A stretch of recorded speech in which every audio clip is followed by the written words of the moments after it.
Hello friends, corona virus का financial reporting पर क्या इम्पैक्ट पड़ता है, इससे संबंधित institute of chartered accountant of India ने एक एडवाइजरी निकाली थी 26 मार्च 2020 के दिन। और उस पर मैं 2 वीडियो पहले ही बना चुका हूं, लिंक मैंने डिस्क्रिप्शन बॉक्स में दे रखा है। और आज मैं थर्ड पार्ट लेकर आया हूं, जो कि ये फाइनल पार्ट है।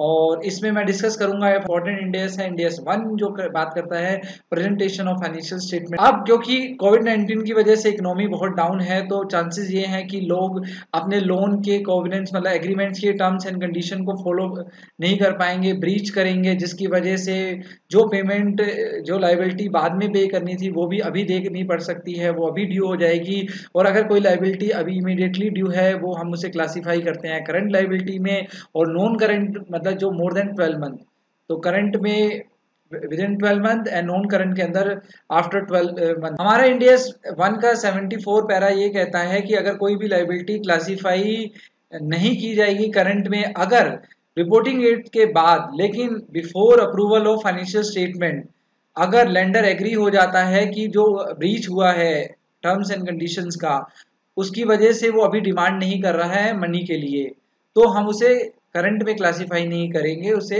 इंडेक्स 1 के अंदर जो भी आप एस्टिमेशन बना रहे हैं अनसर्टेनिटी के लिए, आपको उस एजम्पशंस को डिस्क्लोज करना होगा, सोर्सेज को डिस्क्लोज करना होगा, और साथ में आपको बताना होगा कि उसका आप जो कोविड-19 का परफॉर्मेंस पर and financial position of the entity पे क्या इम्पैक्ट पड़ा, उसको with disclosure and explanatory notes के थ्रू। और इसमें हम बताएंगे इम्पैक्ट ऑफ कोविड-19 on it's financial position, performance and cash flow. Next मैं बात करूंगा post balance sheet event index 10 और एएस 4।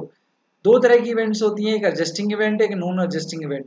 एडजस्टिंग इवेंट के अंदर हम अमाउंट में एडजस्टमेंट कर लेते हैं इन फाइनेंशियल स्टेटमेंट के, नॉन एडजस्टिंग में नहीं करते हैं। एक एग्जांपल से समझते हैं। सपोज कीजिए प्रोविजन फॉर डेटर्स आपने बनाया 5% टोटल डेटर के ऊपर। आपका एक डेटर है 2 लाख रुपए का, उसको हैवी लॉस हुआ, क्यों हुआ? अर्थक्वेक की वजह से, और इंश्योरेंस कवरेज भी नहीं मिला, वो बैंकक्रप्ट हो गया, इंसॉल्वेंट हो गया। आपको पता लगा अप्रैल 20 में, आपकी फाइनेंशियल स्टेटमेंट अप्रूव हो रही है 30 सितंबर को, क्योंकि ये इवेंट आफ्टर बैलेंस शीट है लेकिन before approval of financial statement है, तो ये दैट इज एडजस्टिंग इवेंट। सबसे इंपॉर्टेंट होता है कि वो कंडीशन अगर एग्जिस्ट करती है बैलेंस शीट डेट पर, तो हम उसे एडजस्टिंग इवेंट कहेंगे। जैसे अगर मान लीजिए ये अर्थक्वेक आता अप्रैल 20 में, उसकी पोजीशन खराब हुई है अर्थक्वेक की अप्रैल 20 में, अब ये नॉन एडजस्टिंग हो जाएगा क्योंकि इवेंट जो हुई है वो बाद में हुई है। और उस हमें देखना क्या होता है कि क्या कोई वो कंडीशन जो बैलेंस शीट पे थी या नहीं थी। अगर थी तो हम एडजस्ट करते हैं अमाउंट्स को, अगर नहीं थी तो हम एडजस्ट नहीं करते। डिस्क्लोजर दिया जाएगा रिपोर्ट ऑफ अप्रूविंग अथॉरिटी को कि क्या इवेंट है जो अकर हुआ आफ्टर बैलेंस शीट डेट को, उसका क्या मटेरियल चेंज आया और फाइनेंशियल पोजीशन पर उसने क्या इम्पैक्ट डाला। थर्ड हम बात करेंगे इंडेक्स 12 की और एएस 22 की। डेफर्ड एसेस जो भी एंटिटी के पास है उसे असेस करना होता है कि फ्यूचर में फोरकास्टिंग प्रॉफिट है या नहीं है, और उसकी रिकवरेबिलिटी है भी कि नहीं है। डेफर्ड टैक्स एसेट्स की कोई अनसर्टेनिटी आई है, मतलब कोविड-19 की वजह से अनसर्टेनिटी तो आई हुई है, तो क्या मैनेजमेंट ने स्टेप्स लिए हैं क्या कंट्रोल करने के लिए, और कोविड-19 का इम्पैक्ट जो फ्यूचर पे पड़ रहा है, फ्यूचर प्रॉफिट पे। और डेफर्ड टैक्स एसेट्स, जैसे कि एसेट्स इम्पेयरमेंट की वजह से additional deductible temporary difference create होंगे। मैनेजमेंट को डिस्क्लोज करना होगा इंडियस 1 के हिसाब से कि क्या सिग्निफिकेंट जजमेंट बनी है, और क्या an estimation made in assessing the recoverability of deferred tax assets. तो डिस्क्लोजर की जरूरत है। अगर एएस एप्लीकेबल है तो सिमिलरली एंटिटी जो डेफर्ड टैक्स एसेट्स दिखा रही है उसको भी सेम पैरेलली अपने फ्यूचर प्रॉफिट और recoverability of deferred tax asset AS 22 के हिसाब से दिखाने होंगे। बात करते हैं इंडियस 107, 109 एंड 32 फाइनेंशियल इंस्ट्रूमेंट्स की। देखिए पहले समझते हैं एक्सपेक्टेड क्रेडिट लॉस क्या होता है। प्रेजेंट वैल्यू में हम देखते हैं कि कॉन्ट्रेक्चुअली कैश फ्लो क्या आने वाला है, मतलब क्या ड्यू है, और कैश फ्लो जो एक्सपेक्टेड टू रिसीव मतलब क्या मिलने वाला है, उन दोनों का जो डिफरेंस होगा वो क्या कहलाएगा, एक्सपेक्टेड क्रेडिट लॉस।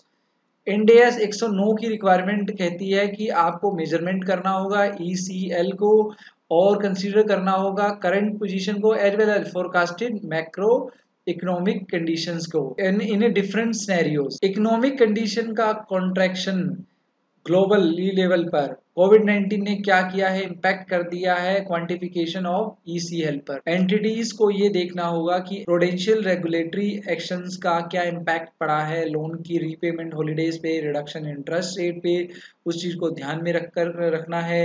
और इंडेस अगर 107 की बात करें financial disclosure, financial instrument disclosure, Ind AS 107 financial instrument disclosure बात करता है एंटिटी को डिस्क्लोज करना होगा इम्पैक्ट ऑफ कोविड-19 on various credit related aspect such as methods, assumption, information used in estimating ECL policies and procedure for valuing collateral etc.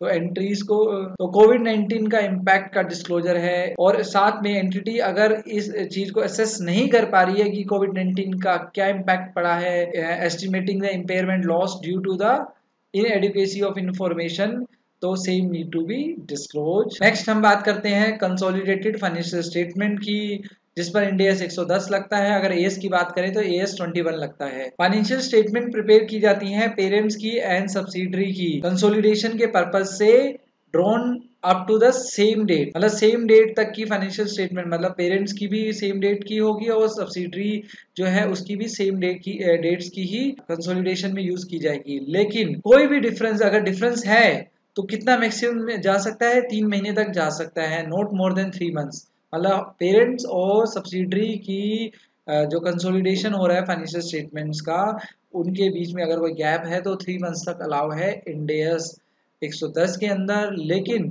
AS 21 तो कहता है ये डिफरेंस जो है 6 महीने तक का भी हो सकता है और बहुत सारे कॉन्ट्रैक्ट मॉडिफिकेशन हो सकते हैं, टर्मिनेट भी हो सकते हैं। तो हमें क्या देखना होगा कि उनके ऊपर जो एप्लीकेबल इंड AS है उसकी टर्म्स एंड कंडीशन देखनी होगी। जैसे इंड AS 19 बात करता है एम्प्लॉय बेनिफिट की, तो एम्प्लॉय बेनिफिट के लिए अगर कोई कॉन्ट्रैक्ट है तो उसके लिए हम इंड AS 19 में जो लिखी हुई टर्म्स एंड कंडीशन है उसे फॉलो करेंगे। और सिमिलरली अगर AS लगता है तो AS भी उसी हिसाब से AS 15 लगेगा एम्प्लॉय बेनिफिट के लिए।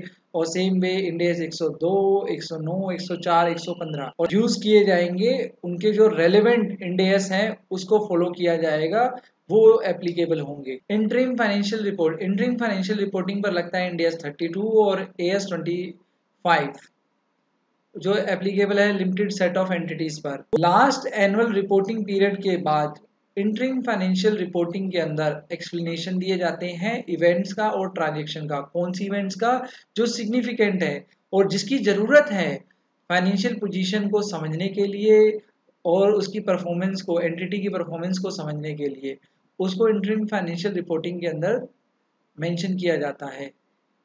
अब एडिशनल डिस्क्लोजर की जरूरत आएगी, क्यों? क्योंकि कोविड-19 का बहुत बड़ा इम्पैक्ट पड़ना है, फाइनेंशियल इम्पैक्ट है इसका। तो उसके लिए क्या मेजर्स लिए गए, मतलब क्या एक्शन लिए गए, क्या स्टेप्स उठाए गए, वो एडिशनल डिस्क्लोजर में दिखाए जाएंगे। और ये जो डिस्क्लोजर है स्पेसिफिक होने चाहिए, should reflect each entity circumstances. और ये जो डिस्क्लोजर है एंटिटी स्पेसिफिक होने चाहिए और जो रिफ्लेक्ट करेगा एंटिटी की सर्कमस्टेंसेस को। अगर ये आपको मेरी वीडियो अच्छी लगी तो प्लीज इसे लाइक कीजिए, मेरे चैनल को सब्सक्राइब कीजिए और इसे शेयर कीजिए। Thanks for watching my video. Thank you very much.